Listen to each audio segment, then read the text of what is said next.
नमस्कार, डेली 24 भारत देख रहे हैं आप। मैं हूं आपके साथ अनीता शर्मा। शुरुआत करते हैं बड़ी खबरों से। उत्तराखंड सरकार ने वन्यजीव हमलों में मौत पर पीड़ित परिवार को मिलने वाली सहायता राशि अब बढ़ा दी है। बता दें कि उत्तराखंड में वन्यजीवों के हमलों में मौत होने पर पीड़ित परिवार को फिलहाल 6 लाख रुपए का मुआवजा दिया जाता है और अब वन्यजीव हमले में जन हानि होने पर दी जाने वाली राशि को बढ़ाकर 10 लाख रुपए करने की घोषणा कर दी गई है। देहरादून चिड़ियाघर में वन्यजीव प्राणी सप्ताह की शुरुआत करते हुए मुख्यमंत्री ने कहा कि प्रदेश में वन्यजीवों के हमले में जनहानि होने पर दी जाने वाली सहायता राशि को बढ़ाकर 10 लाख रुपया किया गया है और उत्तराखंड में वन्यजीवों के हमले में मौत होने पर पीड़ित परिवार को फिलहाल 6 लाख रुपए का मुआवजा दिया जाता है। मुख्यमंत्री ने कहा कि राज्य सरकार के सामूहिक प्रयासों से बाघ, गुलदार, हाथी, तेंदुए जैसे वन प्राणियों की संख्या में वृद्धि हुई है, लेकिन इसके साथ ही मानव वन्यजीव संघर्ष की चुनौतियां भी बढ़ रही हैं। उन्होंने कहा कि इस संघर्ष को कम करने के लिए आधुनिक तकनीक और वैज्ञानिक उपयोगों का उपयोग किया जा रहा है। बता दें कि इस वक्त की बड़ी खबर आपको बता दें कि पीड़ित परिवारों को सहायता राशि मिलने वाली बढ़ा दी गई है। वन्यजीवों पर हमले के बाद से हुए मौतों के बाद से पहले 6 लाख रुपए मिलते थे और अब इसे बढ़ाकर 10 लाख रुपए कर दिए गए हैं। पहले पीड़ित परिवार को 6 लाख रुपए दिए जाते थे, जिसके बाद से सीएम धामी ने बड़ा फैसला लेते हुए अब 10 लाख रुपए इसकी राशि बढ़ा दी है। कि वन्य जीव संघर्ष में किसी व्यक्ति की जान चली जाती है, उसमें कोई उसके जीवन के साथ कोई कंपनसेशन नहीं हो सकता है, कोई क्षतिपूर्ति नहीं हो सकती है। और फिर भी मैं घोषणा करता हूं कि क्षतिपूर्ति के दृष्टिगत संघर्ष में मृत्यु की स्थिति में अब ये धनराशि 10 लाख रुपए की जाएगी कि वन्य जीव संघर्ष में किसी व्यक्ति की। बता दें कि वन्यजीवों को लेकर सीएम धामी का बड़ा ऐलान आया है, जहां पर वन्यजीव हमले में मौत पर धामी सरकार ने बड़ा फैसला लिया है। और इसके साथ ही इस खबर पर ज्यादा जानकारी के साथ आशीष जुड़ चुके हैं हमसे और उनसे जानते हैं कि धामी सरकार ने बड़ा फैसला लिया है वन्यजीवों को लेकर, क्या कुछ कहना है इनका? एक तो वन्यजीव की जो फीलिंग हो रही है काफी दिनों से जी, इसको देखते। हेलो जी जी, आवाज आ रही है? जी जी, बताइए जी। तो ये जो फीलिंग हो रही है इसमें क्योंकि क्लाइमेट चेंज, जलवायु परिवर्तन चल रहा है, उसकी वजह से पहले से ही इनमें बहुत कमी आ गई है और ऐसा माना जा रहा है कि आने वाले 8-10 सालों में ये बहुत ही घट के काफी कम रह जाएंगे। तो इनकी जनसंख्या को बचाना एक चिंता का बहुत बड़ा विषय है, ना केवल सरकारों के लिए बट ये आने वाली फ्यूचर जनरेशन के लिए। तो ये जो फैसला लिया है इसका बहुत अच्छा हम स्वागत करते हैं। पर वन्यजीवों का हमला तो लगातार बढ़ता ही जा रहा है। उत्तराखंड में आए दिन ये खबरें चलती रहती हैं कि गुलदार का हमला हो रहा है या फिर सड़क पर हाथियां देखने को मिल रही हैं और काफी वीडियो भी सोशल मीडिया पर आए दिन वायरल होती रहती है। हाँ देखिए, लेकिन अब क्या है कि फिर घूम फिर के बेसिक बात वही आती है, हमने ही इनके एरिया इनक्रोच कर लिए हैं। आज आप देहरादून की बात करें तो जो सारा का सारा जो हमारा आउटस्कर्ट में जितना भी डेवलपमेंट हो गया है या कॉन्क्रीटाइजेशन हो गया है, तो सारा हम उन्हीं के एरिया में घुस गए, लेकिन इसीलिए कॉन्फ्लिक्ट बढ़ रहे हैं। तो इसके लिए इन्होंने कंपनसेशन भी इस समय बढ़ा दिया है, जो 10 लाख तक कर दिया है और मेरे ख्याल से 67% के करीब बढ़ा दिया है उसको। तो ये भी एक अच्छी बात है, लेकिन ये बहुत बड़ी समस्या है। केवल फैसला जो लिया है उससे कितना असर पड़ेगा वो देखने वाली बात है। ये तो अब आने वाला समय बताएगा। फिलहाल धामी सरकार के इस फैसले को किस तरीके से आप देखते हैं? हाँ देखिए, जो भी फैसले कॉन्फ्लिक्ट को कम करने में लिए जाएं उनका स्वागत तो होना चाहिए, लेकिन जैसा भी आपने कहा उसका कितना असर होता है वो तो टाइम लगेगा उसका। तो हम अभी स्वागत ही कर सकते हैं, लेकिन कितना इसका असर होगा, कितना इफेक्टिव होगा, ये देखने वाली बात है। जी, बहुत बहुत धन्यवाद तमाम जानकारी के लिए। धन्यवाद।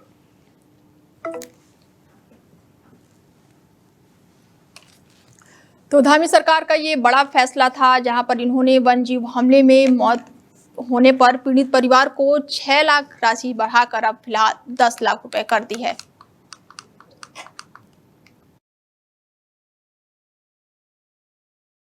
मध्य प्रदेश के छिंदवाड़ा में हुए 9 बच्चों की मौत के बाद राज्य सरकार ने बड़ा कदम उठाया है। मुख्यमंत्री मोहन यादव ने कफ सिरप की बिक्री पर पूरे प्रदेश पर प्रतिबंध लगा दिया है और इस घटना ने पूरे प्रदेश को झकझोर कर रख दिया है। सरकार ने तुरंत ही कार्रवाई करते हुए सिरप बनाने वाली कंपनी और उसके उत्पादकों की जांच भी शुरू कर दी है। मुख्यमंत्री मोहन यादव ने इस मामले में सख्त रुख अपनाते हुए कहा कि छिंदवाड़ा में कफ सिरप के कारण हुए बच्चों की मौत अत्यंत दुखद है और इस सिरप की बिक्री को पूरे मध्य प्रदेश में बैन कर दिया गया है। उन्होंने आगे कहा है कि सिरप बनाने वाली कंपनी के अन्य उत्पादकों की बिक्री पर भी रोक लगाई जा रही है और इस सिरप का उत्पादन तमिलनाडु के कांचीपुरम में स्थित फैक्ट्री में किया जाता है। सीएम ने बताया कि सिरप बनाने वाली फैक्ट्री कांचीपुरम में है और इसीलिए घटना का संज्ञान लेने के बाद से राज्य सरकार ने तमिलनाडु सरकार को जांच के लिए कहा था और आज सुबह जांच रिपोर्ट प्राप्त हुई। रिपोर्ट के आधार पर अब कड़ा एक्शन लिया गया है। बता दें कि कफ सिरप को लेकर बड़ा फैसला लिया गया है और पूरे प्रदेश में कफ सिरप को बैन कर दिया गया है। मध्य प्रदेश के सीएम ने यह बड़ा फैसला लिया है। मुख्यमंत्री मोहन यादव ने इस मामले पर सख्त रुख अपनाते हुए छिंदवाड़ा में कफ सिरप के कारण हुए बच्चों की मौत को अत्यंत ही दुखद बताया है और इस सिरप की बिक्री को अब पूरे मध्य प्रदेश में बैन कर दिया गया है। इसके साथ ही सीएम ने कहा है कि सिरप बनाने वाली कंपनियों के अन्य उत्पादकों की बिक्री पर भी रोक लगाई जा रही है और इस सिरप का उत्पादन तमिलनाडु के कांचीपुरम में स्थित फैक्ट्री में किया जाता है। इसके साथ ही मोहन यादव ने बताया है कि सिरप बनाने वाली फैक्ट्री कांचीपुरम में है और इसीलिए घटना का संज्ञान लेने के बाद से राज्य सरकार ने तमिलनाडु सरकार को जांच के आदेश भी दिए हैं, जिसके बाद से ये अब कड़ा एक्शन देखने को मिल रहा है। विवेकानंद पर्वतीय कृषि अनुसंधान संस्था कृषि विज्ञान मेले का आयोजन किया गया। मुख्य अतिथि केंद्रीय राज्य मंत्री अजय टम्टा ने मेले का शुभारंभ किया और इस दौरान मंत्री ने सभी स्टोरों का निरीक्षण कर कृषकों और साथ ही उत्पादकों की जानकारी ली और इस मेले में अल्मोड़ा समेत विभिन्न जिलों के कलाकारों ने हिस्सा लिया। साथ ही प्रगतिशील किसानों को सम्मानित भी किया गया। मेले के दौरान अतिथियों द्वारा रबी फसल की नई उन्नत प्रजातियों के बीजों का लोकार्पण किया गया और मेले में आए किसानों द्वारा खेती और बागवानी से संबंधित रखी गई समस्याओं का संस्था के वैज्ञानिकों ने समाधान किया और साथ ही किसानों को उन्नत खेती करने के टिप भी दिए। का विज्ञान मेले का कार्यक्रम यहाँ पर आयोजन हो रहा है। ये 91वां मेले का कार्यक्रम हो रहा है। ये संस्थान अपने आप में पूरे भारत सरकार में एक बहुत महत्वपूर्ण संस्थान है और इसकी शुरुआत जिस प्रकार से लगातार लंबे समय से रही है और इसकी शुरुआत कहना चाहिए कि मैं तो कहूँगा कि 1936 से हमारे डायरेक्टर साहब ने बताया 1974 में पूर्ण रूप से स्थापित हो गया था। बुसी सेन जी के प्रयास से, उनके बहुत ही मेहनत के साथ ये संस्थान डेवलप हुआ। मैं कह सकता हूँ कि हरित क्रांति के उस दौर पे जब हम लोग दूसरे देशों पर डिपेंडेंट थे तो उस समय जय जवान जय विज्ञान जय किसान का जो नारा दिया था, उसी नारे के तहत किसानों ने एक प्रकार का, मैं कहता हूं कि इसमें लाल बहादुर शास्त्री जी का बहुत बड़ा योगदान है। देखिए 91वां कृषि विज्ञान मेला आज आयोजित किया जा रहा है, जिसमें दूर दूर से करीब 800 किसान इसमें सम्मिलित हो रहे हैं और इस मेले का उद्घाटन माननीय मंत्री माननीय अजय टम्टा जी कर रहे हैं। इसमें जो आज मुख्य आकर्षण है वो एक तो एक नई प्रजाति जो मक्के की प्रजाति है, जो मटर की प्रजाति है, जिसमें पूरी फली को आप खा सकते हैं, उसका लोकार्पण किया जा रहा है और साथ ही जो उन्नत कृषि यंत्र और उन्नत बीजों का प्रदर्शन और उनका विक्रय भी किया जा रहा है। पुलिस महानिरीक्षक एक दिवसीय दौरे पर अल्मोड़ा पहुंची और इस दौरान उन्होंने पुलिस अधिकारियों के साथ बैठक ली। साथ ही नशा तस्करी और साइबर क्राइम पर सख्त कार्रवाई करने के लिए निर्देश भी दिए। आला पुलिस अधिकारी भी मौके पर मौजूद रहे। पुलिस लाइन में आयोजित प्रेस कॉन्फ्रेंस के दौरान उन्होंने कहा कि कुमाऊं में युवाओं को नशे से दूर रखने के लिए पुलिस प्रशासन लगातार काम कर रहा है और कुमाऊं क्षेत्र में पुलिस ने ड्रग्स रोकने के लिए 215 लोगों को चिन्हित किया है और इन पर नजर रखने के लिए सब इंस्पेक्टर रैंक के पुलिस कर्मियों की नियुक्ति भी की गई है, जो इन पर लगातार नजर बनाए रखे हैं। साथ ही उन्होंने कहा कि प्रदेश में लगातार बढ़ रहे साइबर अपराध को देखते हुए पुलिस द्वारा लोगों में जागरूकता लाने के लिए भी सभी विभागों के साथ सामान्यता स्थापित कर कुमाऊं भाषा में लोगों के बीच जाकर उन्हें साइबर अपराध के बारे में समझाया जाएगा। साथ ही उन्होंने टास्क फोर्स गठित की गई है और शीघ्र ही चेक पोस्ट बनाई जाएगी। वहीं साइबर क्राइम पर अंकुश लगाने के लिए ट्रेनिंग प्रोग्राम संचालित किया गया है और साइबर एक्सपर्ट के थाने भेजे जाएंगे ताकि इस क्राइम में लोगों को राहत मिल सके। पुलिस महानिरीक्षक अल्मोड़ा पहुंची है, जहां पर उन्होंने आला अधिकारियों के साथ बड़ी बैठक की और उन्हें दिशा निर्देश भी दिए हैं। देखिए, नशा इस वक्त स्प्रेड होता जा रहा है। हम लोग देख रहे हैं कि ड्रग्स एक बहुत मेजर चैलेंज है और इस पर हम किस प्रकार से कंट्रोल करें, इसीलिए हम लोगों ने एक नया प्रयास शुरू किया है। कुमाऊं रेंज में हमने लगभग 215 ऐसे हैबिचुअल ऑफेंडर्स आइडेंटिफाई किए हैं जिनके विरुद्ध 2 या 2 से अधिक केसेस पंजीकृत हैं एनडीपीएस के, और वो जहां निवासरत हैं उसके निकटतम थाना क्षेत्र के जो हमारे सब इंस्पेक्टर्स और इंस्पेक्टर्स हैं उसके साथ हमने मैपिंग की है। तो हमारे लगभग 200 इंस्पेक्टर सब इंस्पेक्टर्स के साथ 215 हमारे ड्रग ऑफेंडर्स मैप किए हैं जो उनकी निरंतर मॉनिटरिंग करेंगे। मॉनिटरिंग करके उनके विरुद्ध जो भी कार्रवाई करनी है, चाहे वो एनडीपीएस में गैंगस्टर्स की कार्रवाई हो, चाहे पिट एनडीपीएस, चाहे उनकी हिस्ट्री शीट्स खोलनी और चाहे उनके विरुद्ध गुंडा की कार्रवाई करनी, तो ये सब कार्रवाई के लिए जिम्मेदार हमारा वो सब इंस्पेक्टर या इंस्पेक्टर रहेगा। बदायूं में रोड पर चलता टेम्पो आग का गोला बन गया। यात्रियों ने कूदकर किसी तरह अपनी जान बचाई और आग लगने का कारण अभी तक पता नहीं चल सका है। काफी देर तक आवागमन पूरी तरह से बाधित रहा और घंटों सड़क पर धू धू करके टेम्पो जलता रहा। बता दें कि रोड पर चलता हुआ टेम्पो आग का गोला बन गया। हालांकि यात्रियों ने किसी तरह कूदकर अपनी जान बचाई है और काफी देर तक इस घटना के बाद से आवागमन पूरी तरह से बाधित रहा। खबर यूपी से है, जहां पर ये बड़ा हादसा हुआ है। हालांकि किसी के हताहत होने की कोई भी जानकारी सामने नहीं आई है।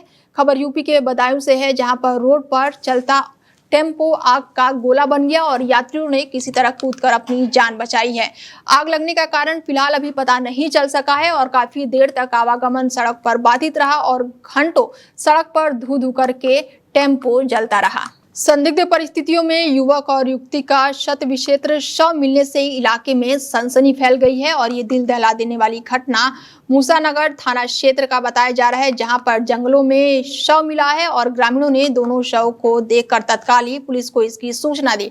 पुलिस को घटनास्थल से 2 प्लास्टिक के गिलास, 4 जहर की खाली पुड़िया और 1 आधार कार्ड बरामद हुआ है। हालांकि मौत की असली वजह अभी स्पष्ट नहीं हो पाई है। जहर खाकर आत्महत्या की आशंका भी जताई जा रही है, लेकिन हत्या की संभावना से भी इनकार नहीं किया जा रहा है। फिलहाल पुलिस हर पहलू से जांच कर रही है और परिजनों से भी पूछताछ लगातार की जा रही है। बता दें कि बड़ी खबर सामने आई है, जहां पर युवक और युवती का शव मिलने से हड़कंप मचा हुआ है, तो वहीं घटनास्थल पर पुलिस को 2 गिलास मिले हैं प्लास्टिक के और इसके साथ ही जहर की पुड़िया भी मिली है और 1 आधार कार्ड भी पुलिस ने बरामद किया है। हालांकि मौत की असली वजह अभी तक स्पष्ट नहीं हुई है। जहर खाकर आत्महत्या की आशंका भी जताई जा रही है, लेकिन हत्या की संभावना से भी इनकार नहीं किया जा रहा है। फिलहाल पुलिस हर पहलू से मामले की जाँच पड़ताल कर रही है और वहीं ग्रामीण और परिजनों से लगातार पूछताछ जारी है। 2/10/25 को ग्राम किशोर दरौली थाना मूसानगर के लाल बहादुर द्वारा सूचना दिया गया कि 200 छत विशेष अवस्था में पड़े हैं, जिस पर मौके पर मैं व थाना जज मूसानगर के फार्शिक टीम मौके पर बुलाई गई, जहां पर जहर की सल्फास की गोली व 2 गिलास मौजूद मिले तथा व्यक्ति की तलाशी में 1 आधार कार्ड मिला, जिस पर उमाकांत पुत्र महावीर निवासी राजपुर लिखा हुआ है। दोनों शव को बाद कराने पंचायतनामा पोस्टमार्टम हेतु मोर्चरी भिजवा दिया गया है। बाद प्राप्त होने पीएम रिपोर्ट आवश्यक विधिक कार्रवाई की जाएगी। 2/10/25 को ग्राम किशोर। उत्तराखंड में अगले 2 दिन बारिश, ओलावृष्टि और हिमपात को लेकर मौसम विभाग ने चेतावनी जारी की है। देहरादून समेत 7 जिलों में बादल छाए रहने और हल्की बारिश होने की संभावना जताई गई है, जबकि सोमवार को कई जिलों में ऑरेंज अलर्ट भी जारी किया गया है, जिसके बाद से स्थानीय प्रशासन ने नागरिकों को बारिश में यात्रा न करने की सलाह भी दी है। और इसके अलावा सभी जगह एनडीआरएफ, एसडीआरएफ के साथ राज्य पुलिस और राजस्व टीम को अलर्ट रहने के लिए कहा गया है। मौसम विभाग के अनुसार शनिवार को देहरादून समेत 7 जिलों में आंशिक रूप से बादल छाए रहने और हल्की बारिश के आसार भी जताए गए हैं, जबकि रविवार से प्रदेश में 2 दिन के बाद भारी बारिश की चेतावनी जारी की गई है। और इसके साथ ही रविवार को प्रदेश के कई जिलों में गरज के साथ भारी बारिश का येलो अलर्ट भी जारी किया गया है। बता दें आपको कि खबर उत्तराखंड से है, जहां पर येलो अलर्ट जारी किया गया है। उत्तरकाशी, रुद्रप्रयाग, चमोली और देहरादून को लेकर हाई अलर्ट पूरी तरह से यहां पर ऑरेंज अलर्ट किया गया है। और इसके साथ ही पिथौरागढ़ में भी अलर्ट जारी किया गया है।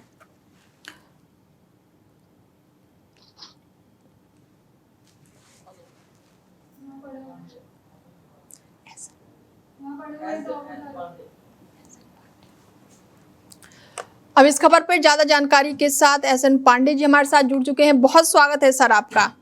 जी नमस्कार। जिस तरह से पूरे देश में इस समय मजबूत मौसमी सिस्टम बने हुए हैं, एक वेस्टर्न डिस्टर्बेंस भी आया हुआ है, इसी के साथ हवाओं के 2 प्रसंचरण भी बने हुए हैं। इनकी वजह से अरब सागर और बंगाल की खाड़ी, तीसरे वेस्टर्न डिस्टर्बेंस की वजह से भरपूर नमी, आर्द्र हवाएं पूरे देश में, उत्तर प्रदेश में, उत्तराखंड और दिल्ली तक पहुंच रही हैं। इन सब कारणों से बादल बनते रहेंगे और बारिश की गतिविधियां अभी अगले से 2 से 3 दिन तक चलने की संभावनाएं हैं। लेकिन ये बारिश की गतिविधियां पॉकेट्स में होंगी, कहीं कहीं भारी, कहीं कहीं हल्की और कहीं कहीं बूंदाबांदी बौछारों की संभावना है। ये संभावना अभी अगले 2 से 3 दिन तक बनी रहेगी। सर, क्या कारण है कि मानसून जाने के बाद भी बारिश लगातार हो रही है? देखिए, मानसून वापसी के उसकी जो फैक्टर होते हैं, वो जो उनकी पैरामीटर होते हैं, वो पूरे हुए थे। उनकी वजह से मानसून वापसी झांसी और उज्जैन पे रेखा वापसी वाली रेखा आ गई थी। लेकिन फिर उत्तर पश्चिमी हवाओं को इन दक्षिण पश्चिमी हवाओं ने बिल्कुल पीछे कर दिया है। और अभी फिलहाल अगले दिनों में अभी मानसून वापसी की कोई भी अनुकूल परिस्थितियां 1 हफ्ते तक नहीं दिखाई दे रही हैं। तो अगले हफ्ते अभी 1 से 4 दिन बाद फिर अगर मानसून वापसी की अनुकूल परिस्थितियां बनती हैं तो मानसून वापसी शुरू होगी। लेकिन अभी जिस तरह से नए मौसमी सिस्टम बने जा रहे हैं और नए निम्न दबाव के क्षेत्र बन रहे हैं, इतने मौसमी सिस्टम जब मजबूत होते हैं तो फिर अभी मानसून वापसी में थोड़ा विलंब हो सकता है। 4 से 6 दिन के बाद ही मानसून वापसी की लिए अनुकूल परिस्थितियां देश में बनने की संभावना है। सर, पूरे देश की बात की आपने, फिर कहीं पे गर्मी है और कहीं पर बारिश हो रही है और कहीं पर हल्की सर्दी भी देखने को मिल रही है, क्या कुछ कहेंगे इसको लेकर? देखिए, जब बारिश होती है तो निश्चित रूप से तापमान गिरते हैं और सर्दी महसूस होती है। लेकिन इसी के साथ जब बारिश होती है तो आसमान बिल्कुल साफ हो जाता है। तो धरती और आसमान के बीच में कोई बैरियर नहीं रहता है। बैरियर का मतलब जैसे कोई प्रदूषण नहीं रहता है और कोई धूल नहीं रहती है। तो सूर्य की किरणें बहुत तेजी से पहुंचती हैं, जिससे तुरंत तापमान भी बढ़ते हैं। और इन तापमान जब बढ़ते हैं और मॉइस्चर फीड भी बना रहता है एटमॉस्फेयर में, तो हीट इंडेक्स भी बढ़ जाते हैं, जो 55 के आसपास पहुंच जाते हैं, जो मानव स्वास्थ्य के लिए और हमारे पशुओं के स्वास्थ्य के लिए प्रतिकूल प्रभाव डालने वाले होते हैं। तमाम जानकारी के लिए बहुत बहुत शुक्रिया सर आपका। नमस्कार, थैंक यू। बता दें कि मौसम विभाग ने येलो अलर्ट जारी कर दिया है प्रदेश को लेकर। उत्तराखंड में अगले 2 दिनों तक बारिश की चेतावनी जारी की गई है। फिलहाल बुलेटिन में मेरे साथ इतना ही। बने रहिए आप डेली 24 भारत के साथ। दीजिए इजाजत, नमस्कार। सत्ता की हर चाल पर हमारी नजर, जनता की आवाज सबसे पहले, सच की पड़ताल करेंगे हम। क्या छपा क्या छिपा, राजनीति के खेल का पर्दाफाश, जहां राजनीति को परखा जाता है जनता की कसौटी। राष्ट्रहित है हमारी प्राथमिकता, जहां बॉलीवुड की चमक भी सच्चाई से टकराती है। डेली 24 भारत पर।